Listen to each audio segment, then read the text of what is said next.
아이고, 또 보이스 피싱이가. 뭔가 이상하다고 좀 느낄 낀데.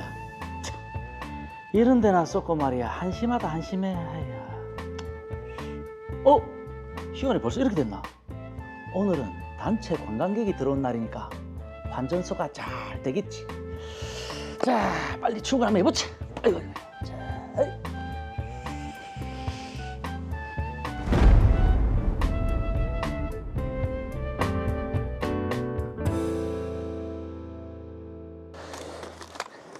아이, 보이스피싱 딱 걸리네.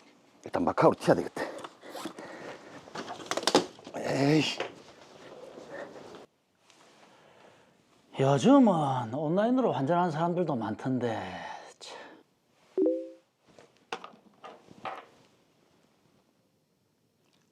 오, 60만 홍달?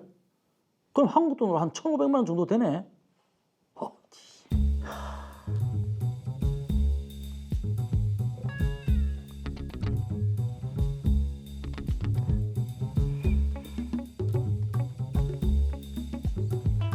오케이. 그럼 한번 슬 나가 볼까.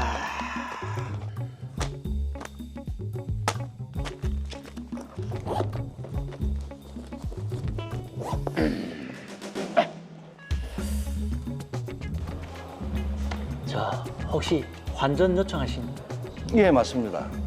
말씀하신 60만 홍달입니다. 네.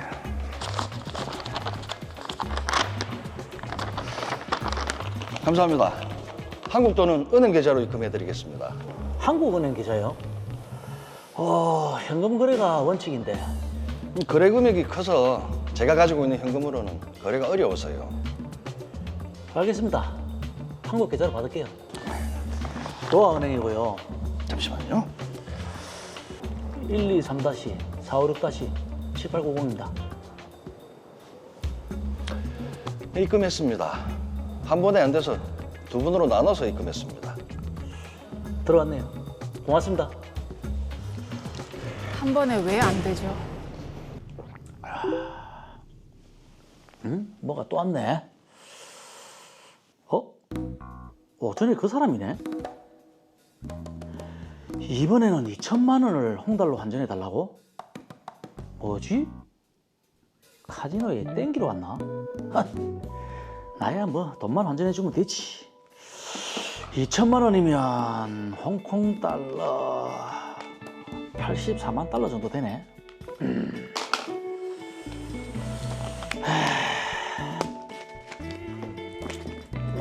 참.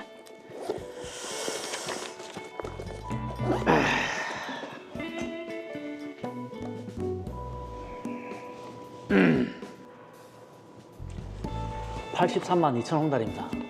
환전 수수료까지 하면 한국 돈으로는 2,083만 2천 원입니다. 제가 금방 입금해드리겠습니다. 알겠습니다. 네.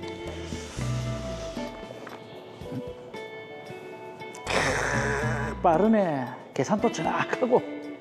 야, 맨날 이런 손님만 있었으면 좋겠네. 참. 헬로. 한국이네. 네. 예?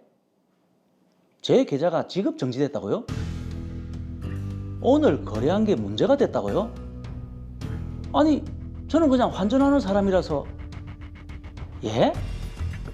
보이스피싱 범죄에 제 통장이 연루된 거라고요?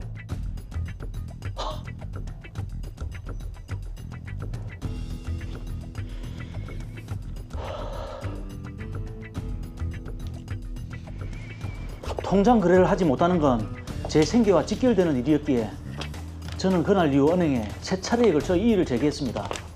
하지만 은행에서는 이를 받아들이지 않았습니다.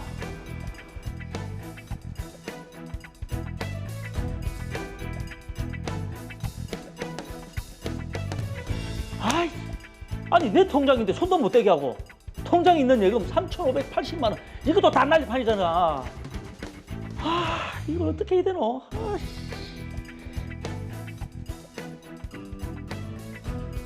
금융감독원. 그래 거기에다 도움을 요청 한번 해보자. 그래. 금융감독원에 소멸채권 환급 청구를 했지만 금융감독원장은 제 청구를 거부했습니다. 저는 도대체 어떻게 해야 할까요?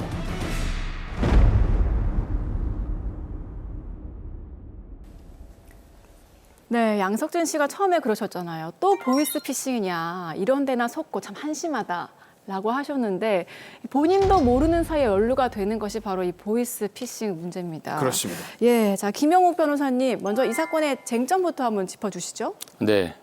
첫 번째로 보이스피싱 범인 나구덕이 그 범죄 피해금을 양석진 계좌로 이체했는데 피해금이 입금된 양석진 씨 계좌가 사기 이용 계좌인지가 문제시되고, 두 번째로는 이의 신청을 하였지만 받아들이지 않은 경우도 이의 제기를 하지 못한 데에 정당한 사유가 있는 경우에 해당하는지가 문제됩니다. 예. 자, 보이스피싱 범죄에 대해서 저희가 여러 차례 다뤘습니다만 보이스피싱 범들은 잡기도 어렵고 잡아도 돈을 돌려받기도 참 어렵다고 하던데 이게 맞습니까?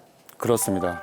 보이스피싱 범죄는 조직화되어 있는데 대부분 수괴들은 해외에 있고 국내에 아르바이트할 사람을 모집하는 방식으로 자금 운반책을 구하기 때문에 해외에 있는 수괴들은 잡기 어렵습니다. 예. 국내에 있는 운반책들은 쉽게 검거가 되기도 하지만 그들은 아르바이트 모집에 응할 정도로 경제력이 없고 보이스피싱 범죄 피해금은 이미 해외로 송금된 경우가 많아서 피해금을 회수하기가 매우 어렵습니다. 근데 지금 이 사건을 보면 보이스피싱에 연루가 되면 계좌 거래가 정지되지 않습니까? 이러면 피해금을 좀 회수하기가 쉬워지는 거 아닌가요? 대부분은 그렇습니다. 전기통신금융사기 피해 방지 및 피해금 환급에 관한 특별법, 약칭 통신사기 피해 환급법이라고 하는데요. 2011년에 이 법이 제정되었습니다. 예. 이 법의 취지가 피해자를 보호하고 피해금을 신속하게 환급할 수 있도록 하기 위한 것입니다. 취지대로 피해금이 송금되기 전에 사기에 유용된 계좌가 지급 정지된다면 피해금을 환급받을 가능성이 매우 커지겠지요. 자, 지금 변호사님 말씀 중에 제가 하나 포착한 게 있습니다. 그건 내 담당인데 뭘 포착하셨어요? 오늘은 제가 한번 해볼게요. 자, 일단 피해금이 송금되기 전에 지급 정지가 된다면 환급 가능성이 높다. 그럼 만약에 피해금이 송금된 이후라면 지급 정지를 해도 환급이 어려울 수 있다. 이런 말씀 아니신가요? 네.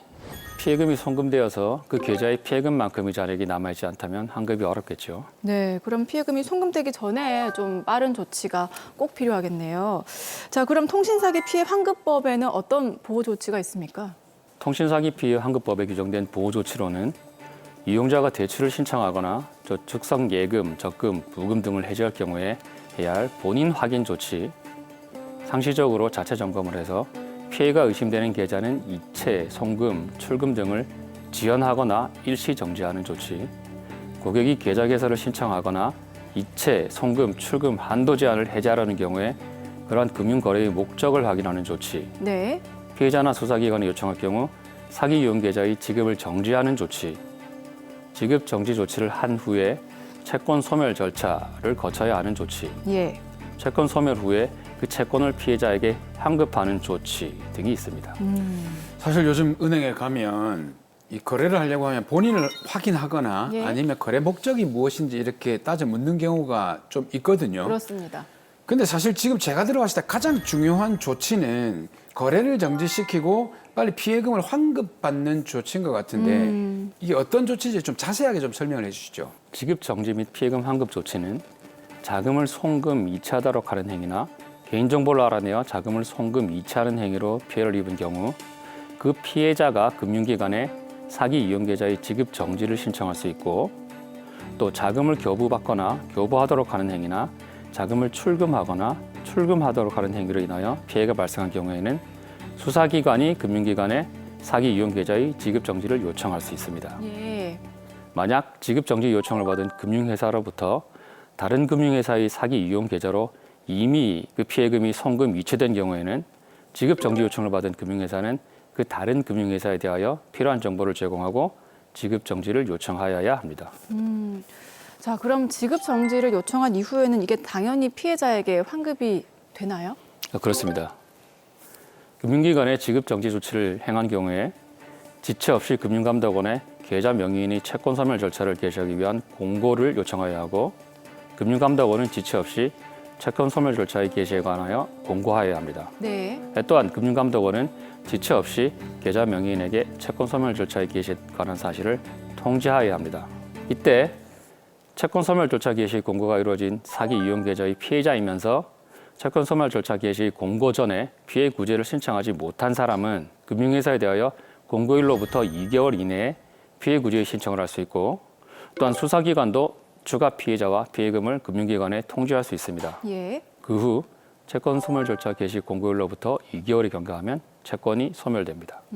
그럼 채권이 소멸되면 또 피해자에게 환급이 됩니까? 그렇습니다. 소멸된 날로부터 14일 이내에 피해 환급금을 지급받을 자 및 지급받을 금액을 결정하여 그 내역을 피해자 및 금융회사에 통지하여야 하고, 통지를 받은 금융회사는 지체 없이 피해 환급금을 피해자에게 지급하여야 합니다. 예. 만약 총 피해 금액이 소멸 채권 금액을 초과하는 경우에는 소멸 채권 금액에 각 피해자의 피해 금액의 총 피해 금액에 대한 비율을 곱한 금액으로 환급합니다. 그럼 이 보이스피싱 범죄 피해자라면 누구나 환급을 받을 수 있는 거죠? 네, 전기통신 금융 사기를 당한 사람은 누구나 이러한 보호 조치를 받을 수 있고, 대출의 제공, 알선, 중개를 가장한 행위로 피해를 입은 사람도 보호됩니다. 그러나 재화의 공급 또는 용역의 제공 등을 가장한 행위로 피해를 입은 사람은 제외됩니다. 네.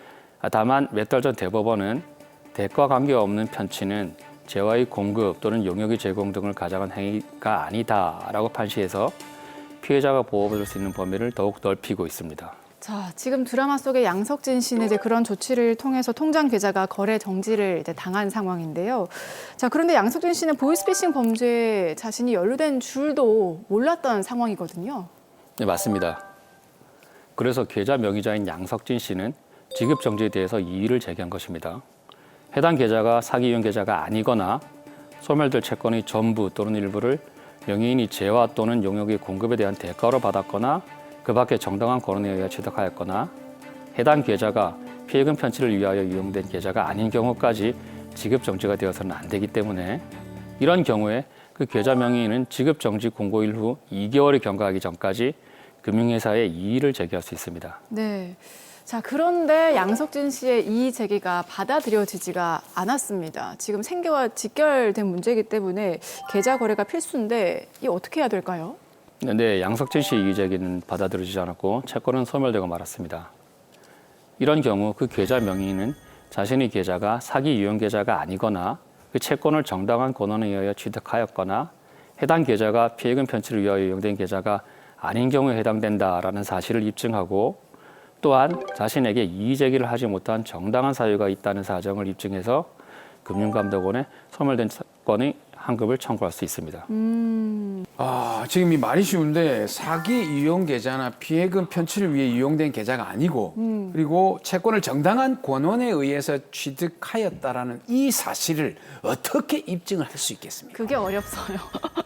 사기 이용 계좌가 무엇인지에 관한 고등법원 판례에 의하면 사기 이용 계좌란 피해금이 입금된 모든 계좌가 아니고 사기로 이익을 취하는 자의 지배하에 있는 계좌라고 제한적으로 해석합니다. 사기로 이익을 취한 자가 통장이나 현금 일출카드를 소지하고 비밀번호를 알고 있는 계좌나 공모관계를 형성하고 있는 자가 지배하고 있는 계좌 등을 말합니다. 예. 양석진 씨는 자신의 계좌가 나오덕이 지배하는 계좌가 아니라는 증거를 제시하여 사기 이용 계좌가 아니라는 점을 입증할 수 있습니다. 그리고 양석진 씨는 나우덕으로 받은 금원이 환전 서비스를 제공하고 그 대가로 받은 것이라는 증거를 제시하여 채권을 정당한 권한에 의하여 취득하였다는 사실과 자신의 계좌가 피해금 편취를 위하여 이용된 계좌가 아니라는 사실을 입증할 수 있습니다. 자, 그런데 이의를 제기하지 못한 데에는 정당한 또 사유가 있어야 한다라고 하셨는데 저희가 볼 때 지금 양석진 씨는 정당한 사유를 들어서 이의 제기를 하신 것 같거든요. 네, 그렇습니다. 양석진 씨는 이의 제기를 했지만 받아들여지지 않았는데요. 예. 이런 경우에 소멸채권 환급 청구를 할 수 있는지에 관해서 통신사기 피해 환급법에 규정된 바가 없습니다. 아니, 규정된 바가 없으면 이거 어떻게 해야 되는 겁니까? 이 사건과 유사한 행정심판례가 있습니다. 청구인이 이의 제기를 금융회사가 접수하지 않고 거부하였다면 이를 이의 제기를 하지 못한 데에 정당한 사유가 있는 경우에 해당하는 것으로 보아야 한다는 것입니다. 접수가 거부된 것을 이의 제기를 하지 못한 것으로 보고 금융회사 때문에 이의 제기를 하지 못하였으므로 이의 제기를 하지 못한 데에 정당한 사유가 있다라고 해석한 것입니다. 그렇다면 양석진 씨의 이의 제기가 거부된 것도 이의 제기를 하지 못한 데에 정당한 사유가 있는 것으로 볼 수 있으므로 양석진 씨 소멸채권 환급 청구는 받아들여질 것으로 판단됩니다. 자, 다소 뭐 복잡한 과정을 거치기는 하겠지만 그래도 다시 되돌려 받을 수 있다고 하니까 좀 범죄 혐의가 없다는 것을 적극적으로 소명을 하시고 또 다시 한번 환급 청구를 하시면 될 것 같습니다. 자, 갈수록 교묘해지고 있는 이 보이스피싱 범죄 마지막으로 시청자분들께 한 말씀 해주시죠. 보이스피싱 범죄가 날로 진화되고 있어 누구도 피해갈 수 없습니다. 혹시라도 범죄의 피해자가 되었다면 통신사기 피해 환급법의 보호 조치가 있다는 사실을 기억하셨다가 보이스피싱 범죄를 당하셨을 때 빠르게 보호 조치를 신청하면 피해금을 환급받을 가능성이 커집니다. 피해금을 환급받은 사례가 많이 있으니까 포기하거나 좌절하지 마시고 꼭 빠르게 대처하시고 보호 조치를 신청하시기 바랍니다.